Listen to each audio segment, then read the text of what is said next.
Now I ask you this because you're going to represent some of the people who were there. Listen, if these people get thrown in jail, 170 some odd people, or originally 182, then when they let 5 go, okay, these people had been in jail. I believe towards the end of July, there were 3 people left who still had not made bond, and the people who had gotten out on bond, their bond numbers had been wildly varying. So my question is, if this is false imprisonment, I mean, it looks to me like the city of Waco's got a world of trouble in the near future, because this could cost a lot of money to settle, because lawsuits should be coming up right and left, I'd think. I would think that after the dust settles, you'll see a significant number of lawsuits. I do know the people that we've talked to were incensed about what happened. Sure. But have not wanted to say much publicly because of the fear of reprisals with the justice system over there until their matters on the criminal side are resolved. So I do know a number of people are in the hurry up and then wait and see because of the criminal issues that are still being held over their head. We also know that early on with the Waco Police Department, that there was a policy in place of reducing your bond in exchange for an agreement not to make a legal claim. Those are totally unenforceable. We've heard from several different sources, including people that were there, that did occur. I've not actually seen the documents to prove that did occur, but if in fact that was going on, again, another big red flag. Everywhere we look in this case about what happened and what was going on were more red flags. I know one of my clients was left in his handcuffs for somewhere around 18 hours. I know another client lost a 6-figure-a-year job from sitting in jail for a month.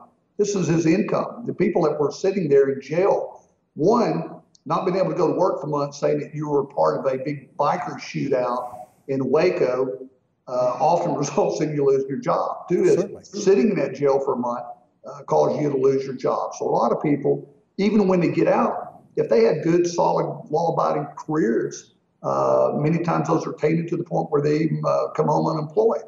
So those are the kinds of deals that go down. And then you can't forget the fact that regardless of these people sitting in jail for 1 month, 2 months, 3 months on trumped up charges, totally fictitious charges, totally fictitious.